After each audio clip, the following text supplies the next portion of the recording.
Papa, papa, c'est quoi un Chromebook? Bon, écoute, déjà, tu arrêtes de m'appeler papa parce que jusqu'à preuve du contraire, je n'ai pas de fils. Par contre, ta question reste pertinente. C'est quoi un Chromebook? Un Chromebook, c'est un ordinateur fait par Google et Google communique assez mal sur les Chromebooks. Et donc, très peu de gens savent ce que c'est. Certains pensent que c'est une tablette. Mais non, pas du tout. En fait, je dis que c'est un ordinateur fait par Google. En fait, c'est pas vraiment ça. C'est un ordinateur dont les spécifications sont faites par Google et avec un système d'exploitation qui est fourni par Google.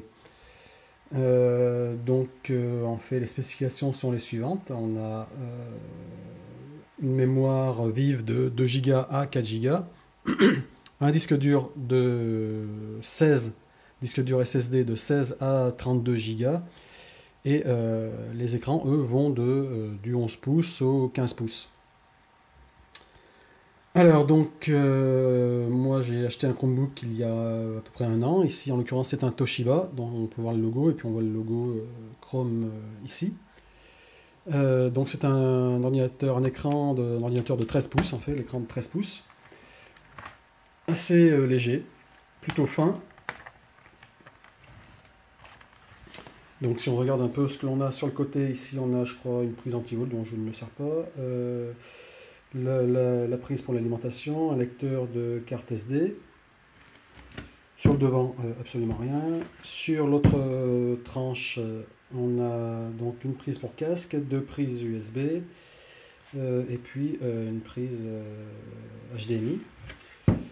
Derrière, absolument rien. Si on regarde en dessous, on a ici les haut-parleurs, la bouche d'aération, et puis ça, je ne sais pas trop, peut-être une bouche d'aération aussi.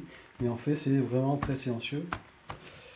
Donc voilà, c'est un bel objet, je trouve, léger et relativement fin et silencieux, et en plus rapide. Donc on va le mettre en marche. Donc je vais l'ouvrir, on va arriver en fait sur un BIOS. D'habitude on n'arrive pas sur un BIOS, parce que quand on l'achète on n'arrive pas sur un BIOS, parce qu'en fait moi je l'ai mis en mode développeur, et donc on va arriver sur un BIOS. Mais d'habitude il démarre tout de suite. Voilà, donc on arrive sur ce BIOS. Attention, je vais faire CTRL D et ça va être vraiment la séquence de démarrage. Et on verra que c'est très rapide. Voilà, donc ça, il a fallu à peu près, on va dire, je sais pas, 5 secondes. On arrive en fait sur mon identifiant Google. Donc il faut effectivement avoir un compte Google pour pouvoir utiliser un Chromebook. Je vais mettre mon mot de passe.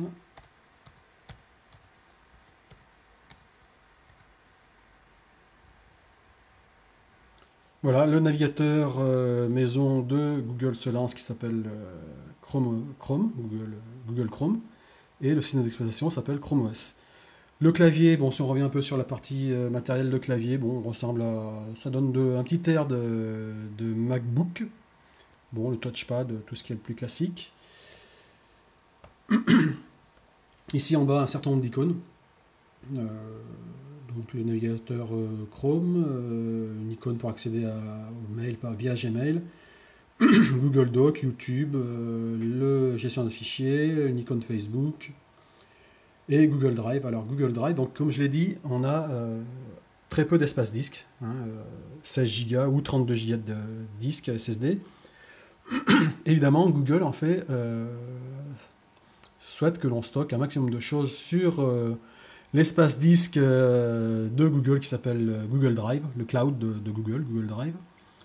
Donc lorsqu'on achète un Chromebook, on a en fait un espace de 100 Go sur le cloud de Google. Espace de 100 Go où on pourra donc stocker tous nos documents. Au bout de 2 ans, les documents seront encore accessibles, mais on ne pourra plus rien ajouter, sauf à payer, je crois que c'est 10 euros, pour pouvoir continuer à utiliser et à stocker des documents, des vidéos sur le Drive, Google Drive. Alors le principe au départ, c'était que le maximum d'applications devait être des applications en ligne, c'est-à-dire sur le net, c'est-à-dire que si on n'avait pas de connexion internet, on ne pouvait pas faire grand-chose, mais en fait ceci est de moins en moins vrai. On peut très bien écrire des mails, écrire des documents type Word ou Excel avec donc l'application Google Doc, parce qu'il n'y a pas Microsoft de base évidemment. C'est Google Doc qui va vous permettre de faire du Word, de l'Excel et lire des documents Word, lire des documents Excel que l'on pourrait vous envoyer par mail. Et vous pourrez évidemment produire des documents type XLS et des documents type doc que vous pourrez envoyer à vos correspondants. Que dire d'autre? Alors il n'y a pas Skype non plus, voilà, il n'y a pas Skype, parce que Skype c'est du Microsoft, mais on peut installer la version Skype qui tourne sur Android. On peut apparemment l'installer sur un Chromebook et sur Chrome OS. Si on cherche sur Google, on trouve des explications où apparemment il est simple d'installer Skype sur Chrome OS. À la place de Skype, il y a ce qu'on appelle Hangout, qui est l'application de Google pour faire des chats vidéo et des appels téléphoniques ou du chat type chat écrit en fait.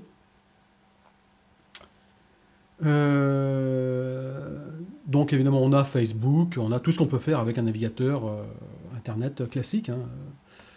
Donc voilà, si je veux aller sur Facebook, si je veux faire une petite partie de Candy Crush, il n'y a aucun souci pour faire du Candy Crush.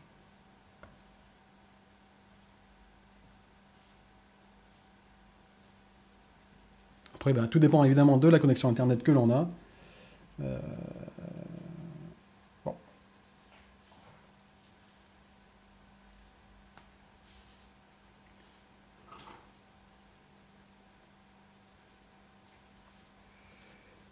Voilà, du classique, du Candy Crush classique et tous les jeux que vous avez l'habitude de jouer sur Facebook ou des jeux Flash qu'on trouve ailleurs, hein, évidemment, on peut jouer sans problème avec. Voilà, alors au niveau son vidéo, donc on a évidemment très peu de place sur un disque de base, mais on peut bien sûr brancher un disque dur externe. Et puis je vais brancher aussi mon haut-parleur, parce qu'il est le son de base n'est pas génial, donc j'ai branché mon haut-parleur sur prise USB.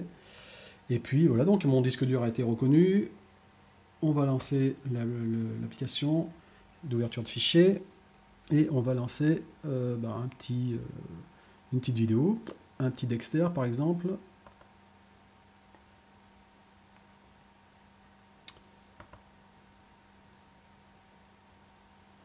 Vous voulez honorer la mémoire de votre femme. Calme-toi, tout va bien se passer. Voilà. Comment tu peux dire ça? Donc ça passe sans problème. Alors il pourra arriver que des vidéos ne passent pas. Ça arrive que certains fichiers AVI ne passent pas. Tu racontes. Mais on verra qu'il y a une petite astuce pour arriver quand même à s'en sortir. Au niveau son, c'est pareil. Voilà, on va aller faire un petit tour, un petit Miosec par exemple. Voilà, l'application, le lecteur multimédia fourni avec Chrome OS.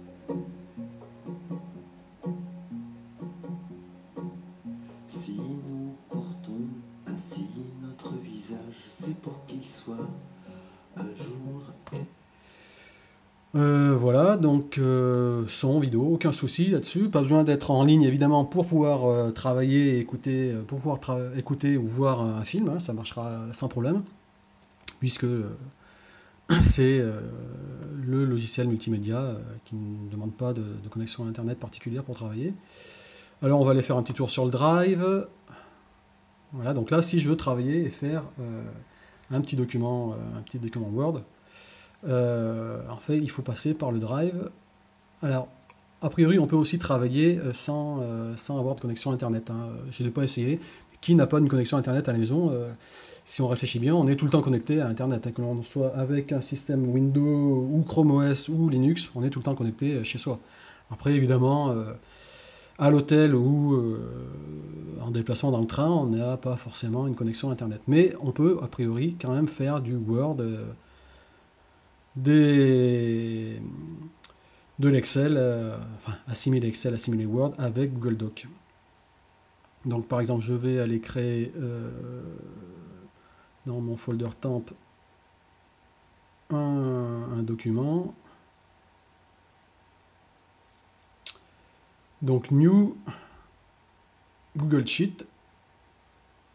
Et voilà, j'arrive dans un document, un tableur Excel, et je pourrais le sauvegarder au format Excel. Il n'y a aucun souci là-dessus. Même chose si je veux faire un document Word, type Word, du traitement de texte. Donc voilà, Google Doc. Voilà, et puis voilà, je tape mon document.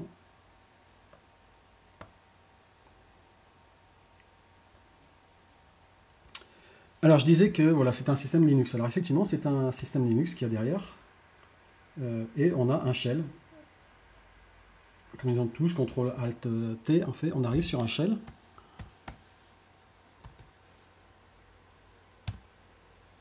Un petit uname-a. Et on voit donc une version de noyau 3.8.11 qui a été mise à jour aujourd'hui. Bon, c'est le 20 mars, mais en fait, ça a été mis à jour. J'ai reçu la mise à jour aujourd'hui. Et on est sur un système Linux. Donc, un petit top pour nos amis admin Linux. Voilà.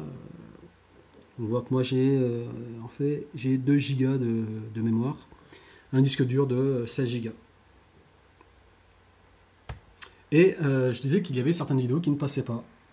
Mais on peut, et c'est là l'astuce, on peut installer en fait une version d'Ubuntu par-dessus Chrome OS.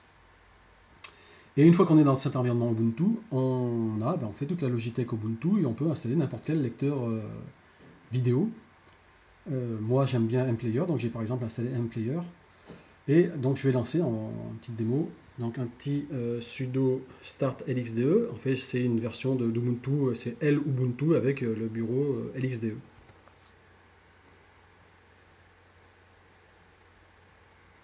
Et voilà, donc je me retrouve en fait sous un bureau, dans un environnement Ubuntu et je vais avoir la possibilité de faire des installations de logiciels Ubuntu sans problème.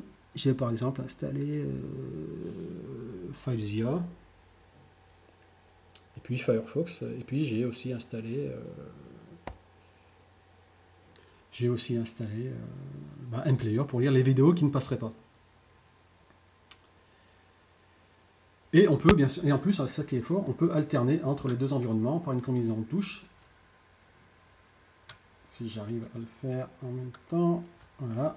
Donc là, je suis revenu sur Chrome OS. Je peux aller faire ce que j'ai à faire sur Chrome OS. Et puis, je peux revenir sur Ubuntu. Voilà, là, je suis à nouveau de retour sous Ubuntu. Hop, Chrome OS. Ubuntu. Allez, on va l'arrêter.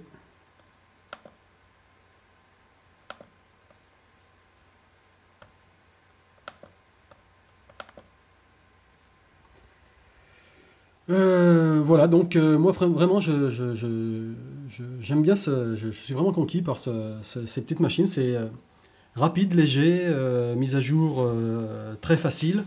Une petite icône nous indique quand il y a une mise à jour a été faite. Je dirais que c'est vraiment pour les gens qui ne font que du web, et ce qui est 90% de ce que font les gens. Du YouTube, des mails, du Facebook, c'est vraiment des réseaux sociaux, c'est vraiment très pratique. Ça ne nécessite aucune maintenance. Vraiment, je recommande cette petite machine. Et j'ai oublié une chose principale, un autre atout, c'est que cette machine-là, du 13 pouces, légère, rapide, c'est 300 €. Voilà, donc Google fait vraiment un très bon système, mais vraiment communique très mal sur les petites machines parce que personne ne connaît. Si on va à la Fnac, on a très peu de modèles. Voilà, moi le mien, je l'ai commandé sur Amazon. Voilà, donc j'espère que maintenant vous saurez un peu mieux ce que c'est qu'un système, qu'un Chromebook et que Chrome OS. Voilà, merci.